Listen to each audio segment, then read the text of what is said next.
Oh, hello, my dear friends, and welcome back to the Rapatopolis Show. Woo! Boy, oh boy, Assassin's Creed sure has changed a lot over the years.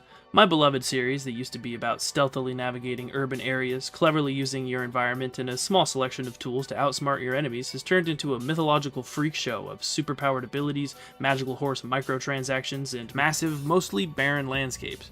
Pretty, sure, but empty. The series has always had science fiction elements, yes. It always took some creative liberties with how it approaches historical accuracy, but with the exception of some short story-driven sequences where you use the Apple of Eden, for example, to melt people's brains or whatever, the abilities of our assassins were always mostly grounded in reality. It wouldn't be until 2017 that the Assassin's Creed franchise would explore the idea of using what could be described as superpowers in Odyssey. Right? Wrong, that is incorrect. I've played every Assassin's Creed on launch since all the way back in 2009, but the other day when I heard that Connor could use superpowers in AC3's The Tyranny of King Washington DLC, I had absolutely no memory of ever hearing about or seeing said powers. So either I just didn't know, or somehow my memory had been wiped. I find it hard to believe that I didn't know about this until now, or at the very least hear someone bring it up in the last few years, because these kinds of abilities have become a bit of a controversial topic, especially now that the series has strayed so far from the grounded nature and classic gameplay loop that made it so special in the first place. So the only option is that someone has been tampering with my memory, so... Wait, what was I talking about? Oh yeah, right, Super Assassins. So, I thought we could go on a little adventure today through this forgotten what-if style DLC where our beloved founding father, Mr. President George Washington, becomes a ruthless tyrannical king, ruling the land with an iron fist and a thirst for blood, and see what it takes to unlock these abilities. There's one ability in particular I'm very interested in using for a parkour choreography, and talk about... So, I personally owned the remastered version of Assassin's Creed 3 because it's the only version available on PS5, or even PS4 for that matter. Having this particular version is both a good and bad thing. Bad because it looks terrible. I'm not sure if the definition of remastered has changed since this version released in 2019, but sometimes this game can look pretty bad. The good part is that it comes with the King Washington DLC that we're after, so that's a major plus for us today. I was always kind of curious about this DLC. This sort of grim alternate reality concept is intriguing to me, but in order to experience it, it would mean that I have to play Assassin's Creed 3, which is bad news, for me at least. This game was never one of my favorites. I repurchased the game last year, pretty much exclusively to make choreographed parkour videos. Actually playing the story of the game is a level of hell I wouldn't normally enter voluntarily. Okay, to relax. Chill out, Kenway Saga fans, I'm just playing. I'm sure it's not nearly as bad as I remember, I'm just being dramatic. But we're gonna find out for sure. So, with all that junk out of the way, let's fire this thing up and see what's the deal with King George Washington and our boy Connor's downloadable superpowers. Before we start, I just want to give you a tiny peek behind the curtain at my insane creative process. I recorded all the gameplay for this a few days ago, and now I'm going to summarize the events from memory in this script, and then record the script, and then add the video over it. So, wish me luck. I really hope this works out. Okay, so right off the bat when we start this DLC, they immediately start to drill in the fact that this is some sort of alternate reality, or that Connor is experiencing some sort of dream or psychosis. He remembers the events from the main story, and constantly expresses to his mother, who's supposed to be dead by the way, that he doesn't understand what the hell is going on. I thought I'd lost you. Washington. I do not understand. None of it fits. Are we King Washington? Why did that woman call him king? He's very confused. A bunch of American soldiers are terrorizing this little town over here under the command of the Mad King George, so after killing them and freeing some civilians from a burning church, I was appalled to see that this DLC features a canon defense mission, which I couldn't be any less excited about. I hate these kinds of missions, and honestly, the thought of the one at the beginning of Brotherhood has stopped me from replaying the game on more than one occasion. I know it only takes like 5 minutes, but I absolutely hate it. The one featured here is arguably worse. I failed it twice before beating it, once to too many guys getting through, and the second time after focusing on the guys trying to get through and just getting killed by the dudes attacking me. I don't know, maybe I just suck at these missions. After finishing the canon section and continuing down a few more consecutive lists of menial tasks, we start to get some meaningful plot details about why old Georgie is so pissed off in the first place. This tribe elder lady explains that Connor's mom is the cause of the attacks by Washington, provoking him by trying to steal his scepter, which you could probably guess is the Apple of Eden on a stick. She also reveals that her and her boys here are brewing a special tea that will grant powers to whoever drinks it. Bingo, this is why we're here. That's why I'm here. Connor's mom does what all good moms do and stops us from having any fun, forbidding us from drinking the tea. Luckily, George Washington appears and totally murders her. Perfect. With her out of the way, there's nothing to stop us from drinking this sweet special brew and turning ourselves into a bear or whatever. After killing his mom, George sets his sights on us, and we get to participate in our first little boss fight here. Unfortunately, after a very one-sided fight with His Highness, Connor too was killed and literally double-tapped. But this is completely insignificant, of course. Connor's plot armor is far too strong to be killed even by a magical king, so after resting by a campfire for literally 4 months, our boy is back on his feet, and with dear old mother dead and gone, it's time to hunt down some leaves and make this magic tea. After stomping through what felt like miles and miles of snow, getting in numerous fights along the way, we find ourselves approaching this very obviously important tree. We climb up and collect the necessary resources from said tree and jump back to the ground for a nice refreshing drink. I was pretty excited to see what kind of psychedelic experience Ubisoft had cooked up for us following the consumption of this delicious cocktail, because they have a history of doing cool things with these types of situations.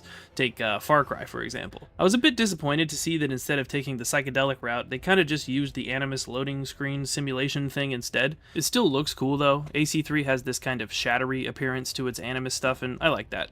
So the goal here is to follow a small pack of wolves through this Animus zone as more and more trees and other objects appear before you, eventually leading you to tracking an elk to kill. After killing this poor fellow, we are blessed with the spirit of the wolf and can use their special doggy powers at our discretion. We wake up from this little dreamlike state to find ourselves captured by some American soldiers, who have confiscated all of our weapons. Luckily for us, this is a video game and they wouldn't just leave us high and dry. This mission is designed for us to use and learn about our new power in place of our usual weapons, so it shouldn't be an issue. This wolf power allows us to become invisible to perform stealth takedowns on our enemies. It can even be used during combat to disappear out of sight and take down an enemy who has already detected and engaged us in a full-on fight. This power is kept in check by pretty quickly draining our health as it's used, so you can't stay invisible forever or you'll die. All was fine and dandy, I was having a pretty good old time until randomly the power stopped working altogether, as in I couldn't even activate it anymore. The game kept prompting me to use it while in a hiding place to exit and remain unseen, but that didn't work. I restarted from the last checkpoint to see if I could get things running smoothly again, but there was no luck. I tried to just stealth and fight my way through, but since all my weapons were gone and the area was stacked with difficult enemies and designed to force you into using this new power for tutorialization purposes, it's very hard to punch your way through. I tried to restart the game altogether, and although my save file is here and clearly remembers what I was doing at the time, it wouldn't allow me to just load up where I left off. Instead, it only allowed me to choose one of 3 chapters to play, and I was not about to play through that entire intro again, so I had no choice but to cut my losses and just select Chapter 2. Now that I think about it, I wonder if I had selected Chapter 1 if it would have just loaded me up where I left off. I'm not sure. I have no idea. Whatever. It doesn't matter. Upon selecting Chapter 2, a previously on the Tyranny of King Washington type recap plays, quickly covering everything I just played and vaguely filling me in on what I missed from the end of Chapter 1.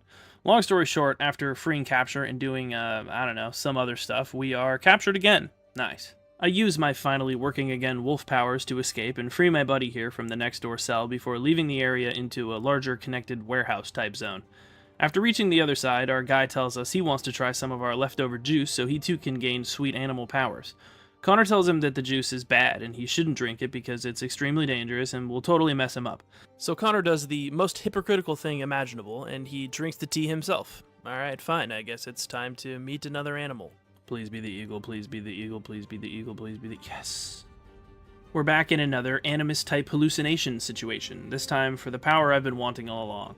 This particular trip is less fun than the last one and features a sequence where you have to guide an eagle with inverted flight controls through a canyon with large rocks that appear in front of you. Some of them come up quite fast, and their color is so close to the rest of this bluish atmosphere that they almost completely blend in. Add a pretty drastic sensitivity curve to the mix and you've got yourself a recipe for disaster. It took me 4 attempts to clear this short segment. After almost literally jumping through all the hoops that were laid out for me, we are snapped back to reality and gifted with the power of the eagle to help aid us in our fight. I used the power to sneak behind some soldiers who were trying to crash our party and used the ability to assassinate them directly, which is a pretty cool move. We leave this warehouse area where we are confronted by none other than Mr. Benjamin Franklin, who uses a lift to escape to the rooftops in an attempt to flee from us, and I'm not quite sure why. I think I must have missed something narratively when I had to skip the end of Chapter 1. Okay, now this is my absolute favorite moment of the entire DLC so far. Look at this dude go. Benjamin motherfucking Franklin, the absolute parkour goat. I legit don't think I would have been able to catch him if I didn't have this new power, because this man is speed. Luckily for us, he ran out of rooftop and tried to book it through this field. I used my eagle power, and Benny played the role of the mouse. I literally assassinated Benjamin Franklin as an eagle. Okay, now this is epic. Somehow, in an unprecedented turn of events, George Washington actually interrupts the Animus assassination interrogation scene and allows for Ben to escape, and locks us into a second duel with the king himself. But this time we have the help of not one, but two fancy new animal spirit powers to help. I actually don't remember what I think we kind of heard him, and then I don't know, I'll write it on the screen. Alright, we're almost to the good part, don't worry. We meet Samuel Adams, who is leading some sort of resistance group or rebellion or something. I'm not exactly sure because I haven't played the following mission. This is actually probably the final story-driven moment for this DLC that I will ever play. I got what I came here for, and if you want to know what happens next, you'll have to play it for yourself or find a different video. But I recommend sticking around because I have some fun thoughts to share with you. The important part is that right after this, we're set loose in this little town. I actually don't recognize it from the main game, probably because I haven't played it in many years and I didn't bother to check. But this seems like the perfect opportunity to do what we set out to do at the very beginning. Test out some sweet eagle parkour and perhaps choreograph a little route for ourselves, so let's see what this thing can do.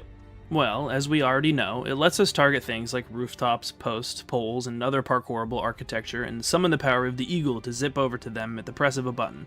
This is a pretty cool special ability, and it's pretty fun to use. I especially like the animation that takes place when you use it, taking advantage of AC3's shattery vibe to kind of transform Connor into a ball of energy before the eagle spirit breaks out of his shell. And, as we also know, this move can be used to target enemies for a quick, distant air assassination. It can also be used mid-fight to escape very easily to the rooftops, rendering any attempt to pursue Connor completely useless, which is incredibly game-breaking if you ask me, but for a silly DLC like this, I don't really mind.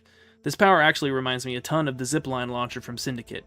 It works similarly too, allowing us to travel from the ground to the rooftops, or from one rooftop to the next across large streets. It even has a similar UI appearance, kind of highlighting the ability's current target with a little cursor here. Okay, pretty cool stuff. And so, like I said, the main reason that I was interested to play this DLC was to get this eagle power and try to put together a little what is wrong with me? Choreographed parkour route. Which I did. I'll play it for you now.